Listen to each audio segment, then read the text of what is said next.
ఈ సందర్భంగా దుని ఈ నెలలోనే మొట్టమొదటి 1925 ప్రారంభించి 100 సంవత్సరాలైంది. ఆ సందర్భాన్ని పురస్కరించుకొని ఆ దుని అలాగే కొన్ని ఇంపార్టెంట్ పతాక ఆవిష్కరణ పతాకం ఒకటి పతాక ఆవిర్భావం కూడా 24 సంవత్సరాలు అయింది. అలాగే టేబుల్ హౌస్ ఇవన్నీ కూడా 100 సంవత్సరాల సందర్భంగా మెహరాబాద్ లో శత జయంతి ఉత్సవాలన్నీ బాగా జరుపుకున్నారు. ఆ సందర్భాన్ని పురస్కరించుకొని ముందు చిన్న అది పతాకం ఎలాగా అసలు ఆ సందర్భాన్ని మన పురస్కారం ఎలా జరిగిందో అంతా మనం కొంచెం తెలుసుకుందాం. మొట్టమొదటిది 1925 సంవత్సరం ఆ నవంబర్ నెల.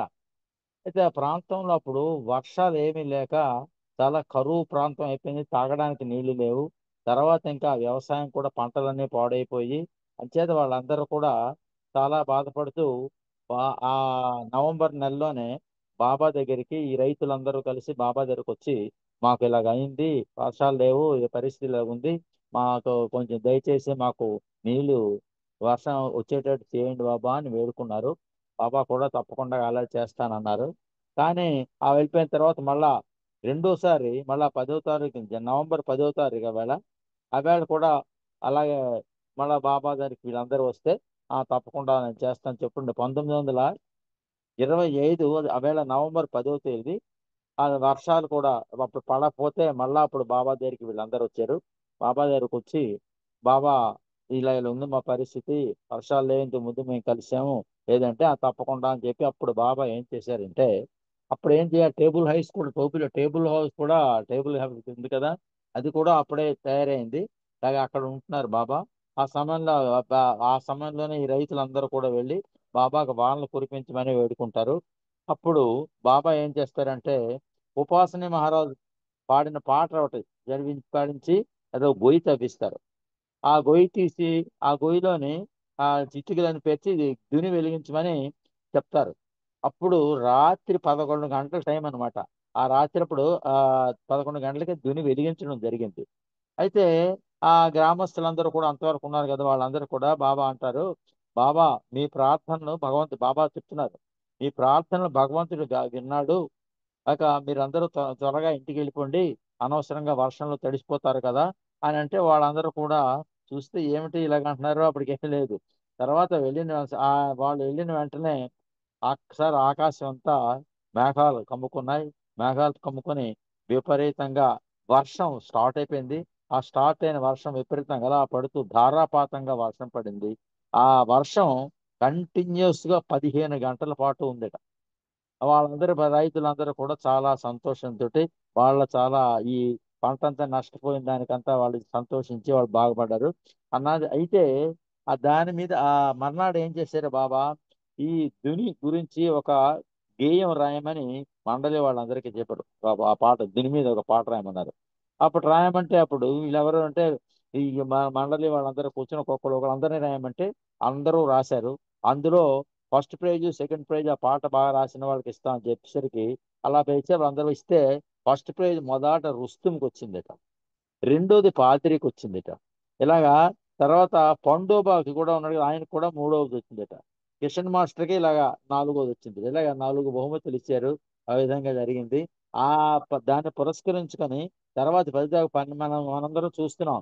ప్రతి నెల డిసెంబర్ 12వ తేదీన అక్కడ దుని వెలిగిస్తుంటారు. తర్వాత అమరతిథి నాడు కూడా వెలిగిస్తుంటారు. ఆ విధంగా దుని జరుగుతూ అప్పుడు 19 ఇప్పటికి 100 సంవత్సరాలు పూర్తయిన సందర్భంగా దీన్ని మొన్న మెహరాబాద్ లో కూడా చాలా ఉన్నతంగా జరుపుకున్నారు. ఈ దుని యొక్క తర్వాత ముఖ్యంగా ధని ఏంటంటే మనం ఆ దుని వెలిగించినప్పుడు ప్రతి వాళ్ళు కూడా తన మనసులో నుండి ఒక బలహీనతలను విడిచిపెడుతూ ఒక గంధపు చెక్క తీసుకొని ఆ దునిలో వేసి మనస్ఫూర్తి నమస్కారం చేసుకొని నాలో ఉన్న బలహీనత తొలగించి బాబా అంటే పూర్తిగా సాగించి దాన్ని మన ఆధ్యాత్మికంగా చాలా ఉపయోగం ఉంటుంది అని అంచేతే బాబా మన అందరం కూడా దునిలోకి వెళ్ళినప్పుడల్లా ఒక సమిధిని వేస్తుండడం, దానిలో మనం ఏదో ఒకటి ఇచ్చేస్తూ ఉండడం, మన బలహీనత పోగొట్టుకోవడానికి ప్రయత్నం చేస్తుండే వాళ్ళం. అదేవిధంగా పతాక ఆవిష్కరణ కూడా ఆ సంవత్సరం 24లో జరిగిన దానికి కూడా 100 సంవత్సరాలు దాటే గనక ఆ సందర్భాన్ని పురస్కరించుకునేది ఆ పతాక విశిష్టత గురించి కూడా తెలుసుకుందాం. దానికి ముందు పతాకం ఎగరవేయడానికి ముందు కొన్ని ఇన్సిడెంట్స్ జరిగాయి. అంటే అది పతాకం ఎప్పుడు జరిగిందంటే ఏప్రిల్ 23 24 సంవత్సరం అది 1924 అంటే జెండా ఈ పతాకం దునికి ముందే అనమాట.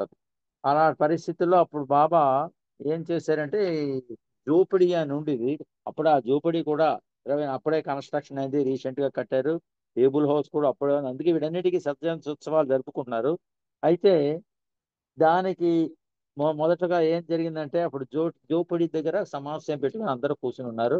అందరూ కూర్చుని మాట్లాడుతున్నప్పుడు బాబా అక్కడ చుట్టూ మొక్కలు వేయడం, ఆ మొక్కలన్నిటికీ కంచి కూడా పశువులను తినేస్తానికి కంచి ఏర్పాటు చేయడం, ఈ మండలి వాళ్ళందరికీ కూడా విపరీతమైన పనులు బెత్తాయించేవారు. మంచి ఎండలు ఉండేవట. ఆ ఎండల్లో పాపం వీళ్ళందరూ నీళ్లు తోడి మొక్కలకు నీళ్లు పోసి ఈ సిమెంట్ పనులు చేసిన వాళ్ళకందరికీ నీళ్లు పోసి బాగా అలిసిపోతూ ఉంటున్నారు. ఆ పరిస్థితుల్లో అప్పుడు ఏం చేశారంటే వీళ్ళందరూ కూర్చొని ఆ జోపిడి దగ్గర మాట్లాడుతున్న సందర్భంలో మనకు కూడా జెండా ఉంటే బాగుందని చెప్తే అప్పుడు బాబాయ్ చెప్పి ఎలా బాగుంటుందంటే ఈ చెప్పాం కదా, ఈ ముస్లింలు పసుపు ఆకుపచ్చ రంగాని, మన హిందువులు రవి రంగని, ఇంకా కాషాయ రంగని, ఇలాగ పార్సీలు వాళ్ళందరికీ అది తెలుపని ఇలాగ రకాలుగా కూడా చెప్తే బాబా అప్పటికి 7 రంగులు ఉంటే బాగుంటుందని చెప్పి 7 రంగుల జెండా తయారు చేయమని చెప్తే వెంటనే నేవల్ తర్వాత వెళ్ళి ఆ ఆ జెండా తయారు చేసి ఆ బాబా దగ్గరికి తీసుకొచ్చి ఆ సాయంత్రమే ఆ పతాకాన్ని ఆ ఆ సాయంత్రమే వేశారు అనమాట. ఎగరవేయడం జరిగింది. అయితే బాబా అంటారు అప్పుడు ఈ పతాకం ఎగరవేసిన తర్వాత ఏంటంటే ఈ 7 రంగులు ఎందుకు చెప్పానో మీకు తెలుసా అని అడిగారు బాబా. మీరు ఎవరన్నారు వాళ్ళని. దానికి బాబా ఇలా చెప్తున్నారు. 7 రంగులు 7 ఆధ్యాత్మిక చైతన్య భూమికలకు గుర్తు. మన ఆధ్యాత్మికంగా మనం ముందుకెళ్ళాలంటే ఈ సప్త భూమికలు దాటాలి. ఆ భూమికలు దాటి గమ్యం చేరతాం. అంచేత ఆధ్యాత్మిక చింతనలోనికి ఆ 7 రంగులు ఎలాగో 7 చైతన్య భూమికలు స్పష్టం అని చెప్తూ జెండా అగ్రభాగంలో ఆకాశం రంగు ఉండాలి. తర్వాత కింద అడుగు భాగంలో ఎరుపు రంగు ఉండాలని చెప్తూ ఈ 2 రంగుల మధ్య ఏ రంగులు ఉన్నా పర్వాలేదని చెప్పేసి ఆయన ఈ 5 రంగులు వాటికి మనం దీని ప్రకారం చెప్పన్నారు. అలాగే ఆ ప్రకారంగానే మీ ఇష్టం వచ్చినట్టు తయారు చేసి పెట్టుకోండి అని చెప్పారు. అతను మళ్ళా ఇలా చెప్పారు. సప్తవర్ణాలు ఇంకేంటంటే సప్త చైతన్య భూమికలతో పాటు మనం చెప్పిన భూమికలతో పాటు మనిషిలో సంస్కారాలను కూడా ప్రతిబింబిస్తాయన్నారు. మనలో సంస్కారాలు కూడా విడతలుగా 7 దీనికి సంబంధించినవి. ఎరుపు రంగుచే ఎరుపు రంగు ఉంది కదా, అదేంటది వాళ్ళు చెప్తూ ఆ ఎరుపు రంగు లక్షణం ఏంటంట కామం, దాని భావం బాబా చెప్పిన ప్రకారం కామం క్రోధం అనేటువంటిది, తర్వాత ఈ సంస్కారాలు గాఢమైనటువంటి చెడు సంస్కారాలని కూడా సూచించేది ఈ ఎరుపు రంగట. అదంటేంటి ఈ స్థూల సంస్కారాలన్నిటినీ కూడా అవి తెలియజేస్తుంటాయి ఆ ఎరుపు రంగు. అయితే నీలి ఆకాశ రంగు అనేది ఆ భగవంతుడి కలరు. అది ఆధ్యాత్మికంగా అత్యంత ఉన్నతమైనటువంటి ఆధ్యాత్మిక స్థితిలో అది ఉంటుంది. అంచేత ప్రతి మానవుడు కూడా ఈ మొదటి ఒకటవ ఇది చెప్పాను కదా, ఎరుపు రంగు నుంచి నీలిరంగు వరకు ఈ 7 ప్రయాణాలకు చేస్తూ ఆధ్యాత్మికంగా ముందుకు వెళ్ళడానికి 7 రంగులు దాటుకొని ఈ అంటే సప్త జ్ఞాన భూమికలు 1 2 3 4 5 6 7 ఉన్నాయి కదా, ఆ దాటుకొని గమ్యాన్ని చేరాలి. దాని భావంతో ఇది మన ఆ జెండా తయారు చేసి పెట్టినట్టు బాబాయ్ తెలియజేశారు. ఈ రంగులు నీలి రంగు గురించి మనం చెప్పాం. అలాగే ఆ రోజు ఆ విషయాలు చెప్పి బాబా ఇంకా కంటిన్యూ చేశారు. రాత్రి ఏంటన్నారంటే ఆ రాత్రి అంటే 23వ తారీఖునే గ్రహాలు నక్షత్రాల గురించి ప్రశ్న జరిగింది. ఆ నక్షత్రాల గురించి ఇప్పుడు బాబా ఏం చెప్పారు, గ్రహాల మాదిరిగానే నక్షత్రాలు కూడా గోళాలే. ఇవన్నీ కూడా గోళాలే తప్ప ఇంక వేరే కాదు. కానీ చాలా గ్రహాల్లో మానవులు చూడండి, ఈ గోళాలు అనేది గోళాలంటే గ్రహాల్లోని చాలా మంది మానవులు నివసిస్తున్నారు. ఆ మానవులు ఎలాంటి వాళ్ళట, సంస్కృతి, శాస్త్ర సంకేతం, అనేక భౌతిక విషయాల్లో ఆ గ్రహాలు మన భూమికి పోలి ఉంటాయట. ఇవి మన భూమికి పోలి చాలా, ఎందుకంటే మానవుల యొక్క ఆకార లక్షణాలు ఇవన్నీ కూడా వాటికి ఉంటాయట. కానీ ఆధ్యాత్మిక దృష్టితో చూస్తే ఈ భూమి ఒక్కటే ముందంజ వేసింది అన్నారు. అంటే ఆధ్యాత్మికంగా ఈ భూమి మీద పుట్టిన వాడికి మాత్రమే ఆధ్యాత్మిక ప్రయాణం చేయడానికి అవకాశం ఉంటుంది. ఎందుకు కారణం అంటే అన్న బాబా కూడా చెప్తూ దానికి కారణం పరిపూర్ణులైన సద్గురువులు ఇక్కడే జన్మిస్తారు.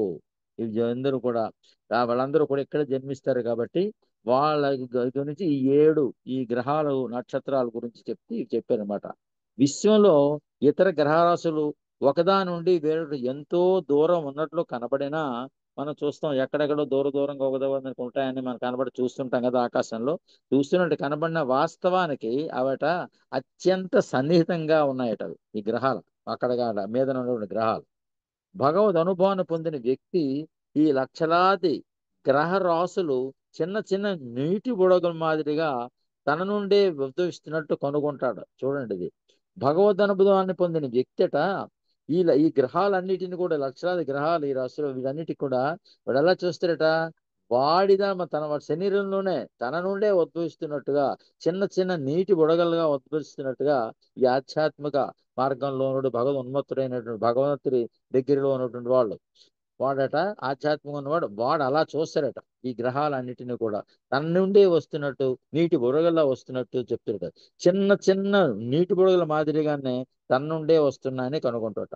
వీటన్నిటికీ మూలం బాబా చెప్తున్నారు, వీటన్నిటికీ మూలం తానేనని, వీటికి సృష్టికర్త కూడా తానేనన్న విషయం అనుకుంటారు. ఈ గృహాలన్నీ లక్షలాది వేల గ్రహాలన్నీ కూడా ఆయనే సృష్టించారని మనందరికీ తెలిసిన విషయం. వివిధ విషయములోని స్థూల ప్రపంచాలు భిన్నంగా ఉన్నప్పటికీ, ఈ ఈ ఈ విషయాల్లో ఈ స్థూల ప్రపంచం అలాగా ఉన్నప్పటికీ కూడా ఆధ్యాత్మిక చైతన్యం భూమికి అన్నది అంతం వరకు ఒక్కటే. అదందరూ ఆధ్యాత్మిక భూమిలో ముందుకెళ్ళి మనం అంతం పొంది భగవంతులు ఐక్యమాలంటే అదేంటంటే ఒక్కటే, అదే భూగోళం అన్నమాట. తర్వాత బాబా ఇలా చెప్పారు ఏంటంటే, అనేక స్థూల ప్రపంచాలతో నిండిన ఈ బ్రహ్మాండంలో, అనేక స్థూల ప్రపంచాలతో నిండిన ఈ బ్రహ్మాండంలో మానవులు నివసిస్తున్నవి 18,000 భూమండలాలు. చూడండి, మానవులు మనం ఇక్కడే కాదు, 18,000 భూమండలాల్లో మానవులు నివసిస్తున్నారు. అది చాలా ఇది మనకి. 18,000 భూమండలాల్లో మానవులు నివసిస్తున్నారు. మనకి ఎంతవరకు చూడండి, ఊహించగలమా? మరియు పరిణామ ప్రక్రియ కొనసాగుతున్న అనేక జీవరాశులతో నిండిన లక్షలాది గ్రహాలు. మనం చూసే పరిణామ క్రమం అంటే రాయి, చెట్లు, వృక్ష జంతువులు, క్రిములు, పక్షులు, చేపలు, ఇవన్నీ ఇవన్నీ జీవరాశులన్నీ కూడాను ఈ లక్షలాది గ్రహాల్లోనే ఉంటుంటాయట. అంతేకాకుండా పరిణామ దశలో ఉన్న కోట్లాది విశ్వమండలాలు, ఒకటి రెండు కాదు కోట్లాది మండలాలు కూడా ఉన్నాయని బాబా వివరించారు. మనం ఈ నక్షత్రాలు చూస్తున్నామని అనుకుంటాం, అలా బాబా చెప్పిన ప్రకారం కోట్లాది ఈ గ్రహాలు ఉన్నాయి. ఈ గ్రహాలన్నింటిలో, ఈ గోళాలన్నింటిలోని కూడా 18,000 గోళాల్లో మనలాంటి మానవులు ఉన్నారు. అయితే వాళ్ళే కాకుండా కొన్ని కోట్లాది గ్రహాల్లో ఈ పరిణామ క్రమంలో విధంగా ఉన్నటువంటి రాయి నుంచి ఈ వృక్షం నుంచి, వృక్షం తర్వాత క్రిమి నుంచి, చేప, పక్షి, జంతువు, ఒక్కొక్క దాంట్లో ఒక్కొక్క అన్నట్టు అనమాట. అలాగ అన్నిట్లో కూడా ఉన్నాయని చెప్తున్నారు. అయితే మనం నివసిస్తున్నటువంటిది ఈ భూగోళం గురించి చెప్తున్నారు.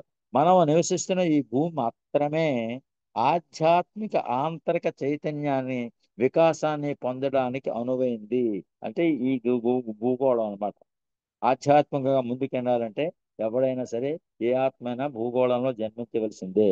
మానవుడు ఎక్కడే సప్త చైతన్య భూమికల యొక్క అనుభవాన్ని పొందగలడు. మన ఆధ్యాత్మికంగా ఈ భూమికలు దాటి వెళ్ళాలంటే భూగోళం తర్వాత ఈ 18,000 గోళాలు ఉన్నా సరే అక్కడ పుట్టిన అర్హత ఉండదు అని ఖచ్చితంగా బాబా ఇలా చెప్పారు. పంచ సద్గురువులతో పాటు వివిధ ఆధ్యాత్మిక భూమికలలో ఉన్న పురోగతి పొందిన ఆత్మలు, సాధు సంతులు, మొత్తం 7,000 మందితో కూడిన ఆధ్యాత్మిక పాలక వర్గం కూడా ఈ భూమిపైనే ఉంటుంది. బాబా చెప్పారు కదా, ఆధ్యాత్మిక పాలక వర్గం సద్గురువులు, ఋషులు, యోగులు, మళ్ళీ ఆ సంతులు ఇవన్నీ ఉన్నాయి కదా. ఒక్కొక్క స్టేజ్ గాడ్ స్పీక్స్ లో ఆ వివరాలు ఉన్నాయి 7,000 మందికి. ఆ 7,000 కూడా ఆధ్యాత్మికంగా ఈ పాలక వర్గం అనమాట. వాళ్ళకి ఒక్కొక్క డ్యూటీస్ ఉంటాయి. ఆ విధంగా చేస్తూ ఉంటారని బాబా స్వయంగా చెప్పిన విషయం అది. ఇంకా ఇంకా మిగతా జెండా అయిపోయిన తర్వాత ఇంకో విషయం బాబా చెప్పింది ఏంటంటే, ఒకసారి బాబా దగ్గరికి ఒక వేళ ఆ రోజు బాబా అక్కడ మండలి మెహరాబాద్ లో ఉన్నారు. ఆ సమయంలో ఒక ఒక వ్యక్తి బాబా దర్శనంకి వస్తాం, బాబా దగ్గర వస్తాడు మామూలుగా. ఆ బాబా దగ్గర మన మెహరాబాద్ లో ఆ నువ్వు దగ్గర మంచినీళ్ళు కావాలని వస్తాడు. ఆ మంచినీళ్ళు తాగడానికి వస్తాడు. అప్పుడు మండలి అక్కడ ఉన్నారు కదా, వాడు దాహం తీర్చడానికి వాడు నీళ్ళు ఇస్తారు. వాడు ఆ నీళ్లు తాగుతాడు. నీళ్లు తాగిన తర్వాత నాకు ఆకలిగా ఉందండి అంటాడు వాడు. అప్పుడు ఏం చేస్తాడు, అప్పుడు జాలు వీళ్ళందరూ ఉన్నారు, జాలు ఆది సీనియర్ వీళ్ళిద్దరును వాడిని అయితే పద అని చెప్పి బాబా దగ్గరికి తీసుకెళ్తారు. ఆ బాబా దగ్గరికి వెళ్ళిన తెలుసా అతను రావడంతో బాబా చాలా సంతోషిస్తాడట అతన్ని చూడగానే. అతడు ఎవరు అనుకుంటున్నారు? అతడు మస్తు. అది అందుకే బాబా ఎంతో ఆనందిస్తారు. అతడు ఏంటట, భగవంతుడి ప్రేమమత్తులో మునిగిపోయి అంతర్గత ఆధ్యాత్మిక భూమికల్లో ఉన్నాడు.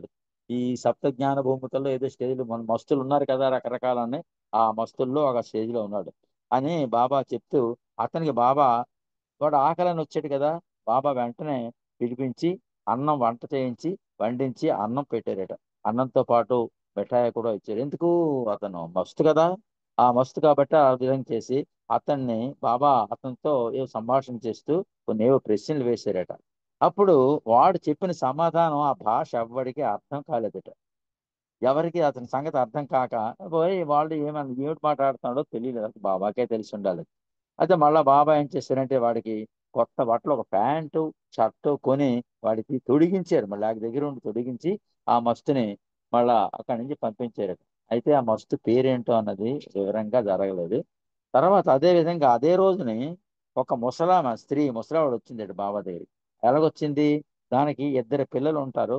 ఆ పిల్లల్ని తీసుకొని ఆవిడ వృత్తి బిచ్చం ఎత్తుకోవడం. బిచ్చం ఎత్తుకుంటూ బాబా దగ్గరికి వాళ్ళిద్దరు పిల్లలతో కలిసి బాబా దీనికి వచ్చింది. అయితే అది సాయంకాలం అయినప్పుడు మెహరాబాద్ అనమాట అక్కడ. వాడిని బాబా వీళ్ళందరూ మన మండలి ఏం చేశారు, బాబా లోపల ఉంటే బాబా దగ్గరికి ఆమెను తీసుకొని వెళ్ళారు. అది బాబా ఏం చేశారట, అప్పుడు అక్కడ కిక్కి వంట చేసిన చౌదరి, ఆ చౌదరిని పిలిచి నువ్వు వీడి కోసం పప్పు అన్నం వండి పట్టుకొని రా అని చెప్పారు. అలాగని చెప్పి బాబా చెప్పారు కదా, వెళ్ళాడు, ఆ వంట చేశాడు, అన్నం వండించి పట్టుకొని తీసుకొని వచ్చి ఆమెకు భోజనం పెట్టాడు. ఆ భోజనం చేసి తృప్తిగా తిన్న తర్వాత అప్పుడు బాబా అంటారు ఇది ఉన్నప్పుడు, అప్పుడు వాళ్ళకిద్దరు ఒక పిల్లలు అన్నాం కదా, ఆ పెద్ద కొడుకు దగ్గరట సంగీత వాయించేటి డోలక్ ఏదో ఉన్నది. ఆ డోలక్ ఇస్తే బాబా అన్నారట, నువ్వు పాటలు పాడగలవా అని అడిగారట.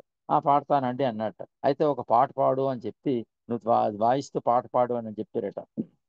అప్పుడు అతను ఏం చేశాడు, ఈ కీర్తనల్లోని ఈ గోపీచంద్ గాని మచ్చింద్ర వీళ్ళ తాలూకా సంతుల సంగతి గురించి చెప్పినటువంటి కీర్తన చక్కగా పాడి చాలా చక్కగా పాడి వినిపించాడు.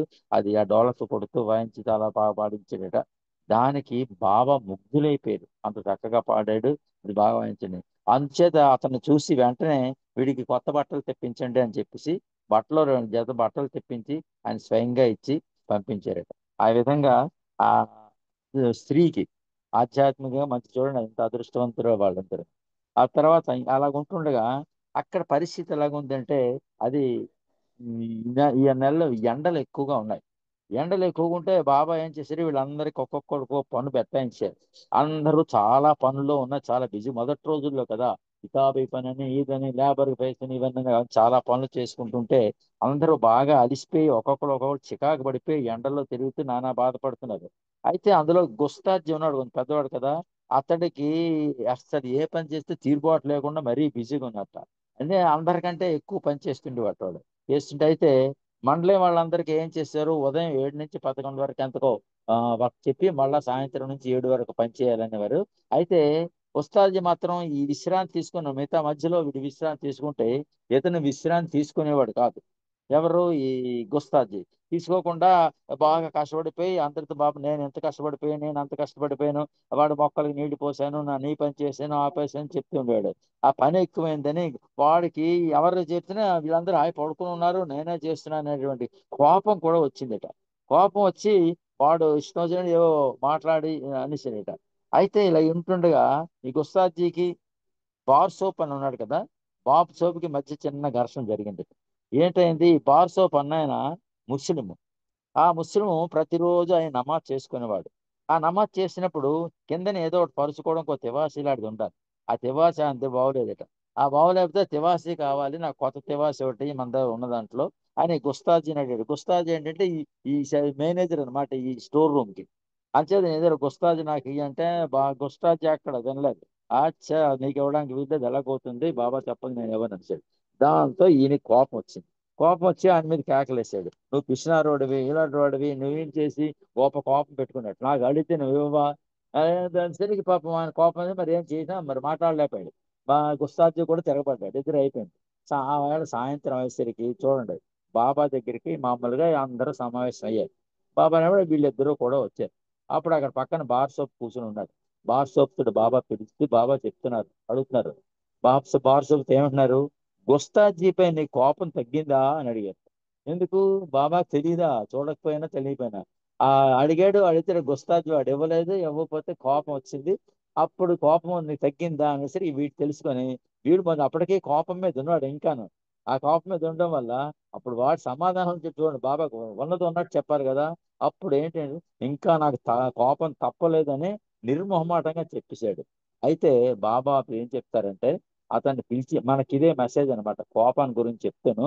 ఇలా అంటారు: ఎవరు నీ పట్ల ఎలా ప్రవర్తించి, ఎవరు నీ పట్ల ఎలా ఉన్నా, ఎవరైనా సరే, నీవు మాత్రం ప్రశాంతంగా, వాడు తిట్టని కేకలేని ఏం చేయని, వాడు ఎలాగున్నా సరే నువ్వు మాత్రం ప్రశాంతంగా ఉండాలి. నిన్నెవరైనా తీవ్రంగా దూషించారు అనుకో, అప్పుడు నువ్వు ఏమి మాట్లాడకుండా మౌనంగా ఉండి ఓపికతో ఆయనను తిట్లనేది భరించడమే. నువ్వేం సమాధానం చెప్పకుండా ఉండాలి. అలా చేస్తే అదే నిజమైన ధైర్యం అట. అలా చేయగలిగితే ఎంతటి కోపాన్ని ఆయన నిగ్రహించుకొని వాడు మౌనంగా ఉంటూ, వాడికి తిరిగి ఏం మాట్లాడకుండా మౌనంగా ఉండిపోరట. అదే నిజమైన ధైర్యం. వాళ్ళ బాబా చెప్తున్నారు, ఒక సైన్యాన్నంతా నియంత్రించవచ్చు కానీ మనిషి కోపాన్ని మాత్రం అణిచిపెట్టలేము అని బాబా చెప్పారు. అలాగా అది కార్యక్రమం జరుగుతుంది.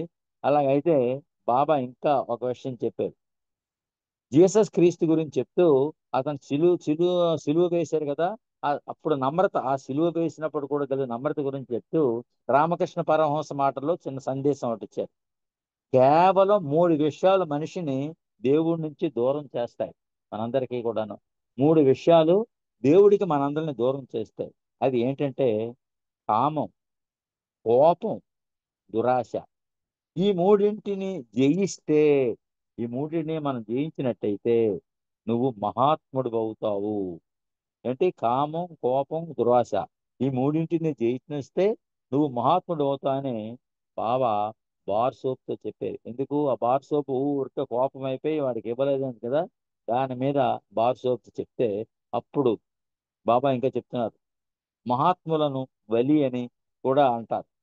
కామ క్రోధ లోపాలను నిగ్రహించిన వాడే మహాత్ముడు. మహాత్ముడు అంటే కామ క్రోధ లోపాలను నిగ్రహించిన వాడే మహాత్ముడు లేక వలి అన్నారు. అలాగా అయిన తర్వాత ఇలాగా ఆ ఎండ చాలా తీవ్రంగా ఉంటుందట. అప్పుడు అందరూ బాగా కష్టపడుతున్నారు.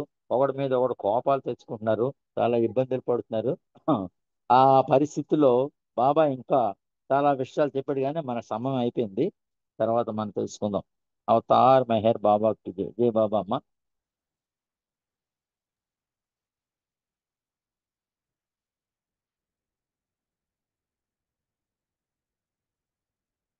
జై బాబా. జై నాగమణి గారు జై జై బాబా బాబా అయిపోయింది. జై జై బాబా. బాబా జై బాబా అంకుల్ శతాబ్ది ఉత్సవాలు మనం జరుపుకుంటున్నాము.